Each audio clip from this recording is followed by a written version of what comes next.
on Sugar Spun Run, I'm going to be showing you how to make my favorite apple bread. Hey Sugar Spun Bakers, Sam here, and today I am so excited to be sharing another carefully tested, well-researched, and perfected recipe. Today we are making apple bread, super simple, super tasty, and perfect for fall. Let's go ahead and get started by preheating our oven to 350 degrees Fahrenheit. All right, now let's start with our apples. For today's recipe, you're going to need 1.5 cups of diced apples. Now, I like to dice mine pretty small, chop them pretty finely, because I like a lot of little apple pieces, but feel free to make your pieces larger if you prefer. Now we're going to sort of macerate these and flavor them with a little bit of cinnamon and sugar. So we're gonna make that mixture first. We are going to stir together 1/4 cup of granulated sugar along with 2 teaspoons of ground cinnamon. We'll get that nicely mixed together. All right, now take just about 1.5 tablespoons of this. I'm gonna use my tablespoon to half about. We're going to toss the apples in this mixture and get them all nicely combined. This is going to really help bring out the flavor of the apples. It'll make our bread nice and moist. Just a nice extra step to do in the beginning. All right, we'll set the apples aside, and we're also going to set aside this topping. This is going to be the cinnamon sugar topping on our apple bread, so hold on to that. Grab yourself a large mixing bowl, and in this we are going to combine 2 1/3 cups of all-purpose flour, 1/2 cup of firmly packed light brown sugar, 1/4 cup of granulated sugar, 2.5 teaspoons of baking powder, 1/2 teaspoon of baking soda, 1 teaspoon of ground cinnamon, and 3/4 teaspoon salt. We'll whisk everything together until these ingredients are nicely combined. Try to break up any brown sugar clumps. All right, now in a separate bowl or large measuring cup, we are going to combine our wet ingredients. We're going to start with 1/2 cup of melted unsalted butter. Now this is not, it's melted, but it's not warm to the touch. It's had a little bit of time to cool. We'll add 3/4 cup of sour cream, 1/4 cup of whole milk. I'm just gonna whisk these together. We're not done yet, but I wanna start getting everything nicely combined. I don't want that butter to start solidifying. Since the milk's a little bit colder, the sour cream's a little bit colder, I want to get everything incorporated as quickly as I can. We are also going to need 2 large eggs, which I want to crack in a separate bowl. Just going to reuse my sour cream bowl. It's going to save me a dish later on. It's the second one. And I am going to just lightly beat these before I add them in to my milk and sour cream mixture. Make it a little bit easier to incorporate everything. There we go. We're also going to add 1.5 teaspoons of vanilla extract, and now we'll whisk everything together again until we have a nice, smooth, uniform mixture. All right, let's bring back our dry ingredients, and we're going to add these wet ingredients in. Just add everything at once. And since this is a quick bread, anytime you're making quick breads or muffins or anything like that, you want to be really gentle when you are combining your wet and dry ingredients. Don't use an electric mixer, don't use a stand mixer. We're just going to gently fold everything together using a spatula or a spoon.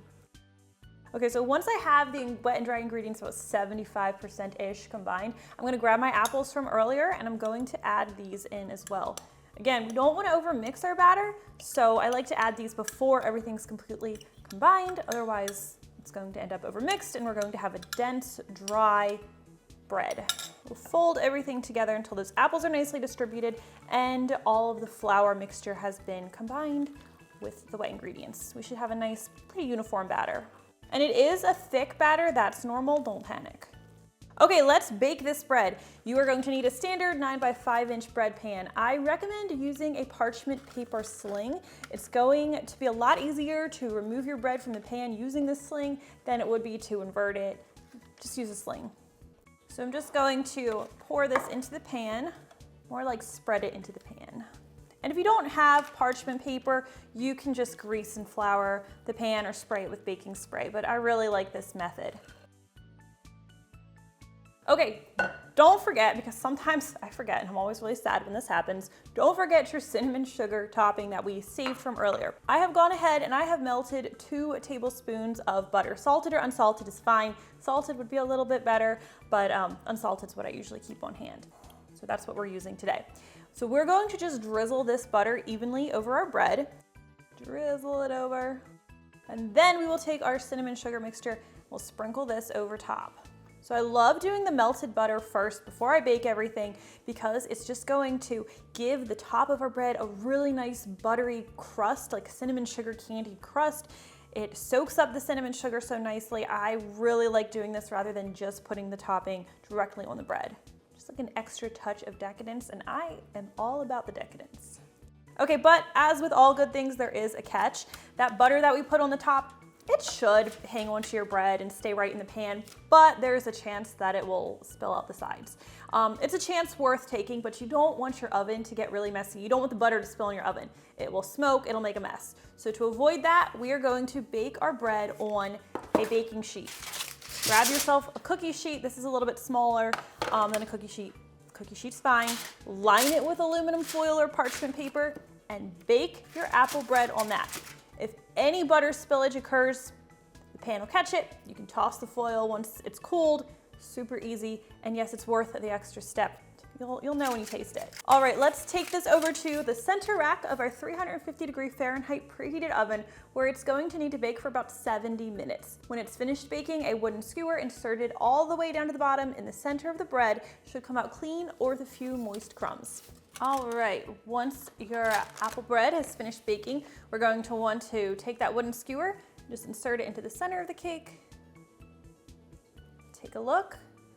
And this one came up pretty clean. There are a few small crumbs on there. That's perfect. We're going to let this cool in the bread pan at least for 30-45 minutes before you remove it. Now, once this is cooled, this parchment paper sling here makes it really easy to just lift the bread up. It hasn't cooled completely, but once it's cooled enough to be manageable. And it looks like we didn't have any butter spill, but if we had, that foil would have caught it for us. All right, let's go ahead and cut into this bread. It's still a little bit warm, but you know I don't have any patience. Let's go ahead and take a look. I'm using a serrated bread knife here.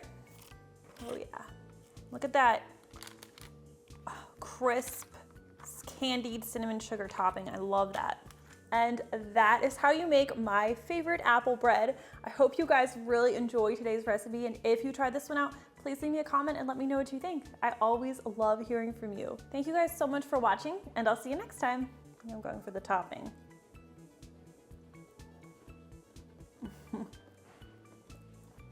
It's all good. That topping, oh my gosh. You're gonna love this.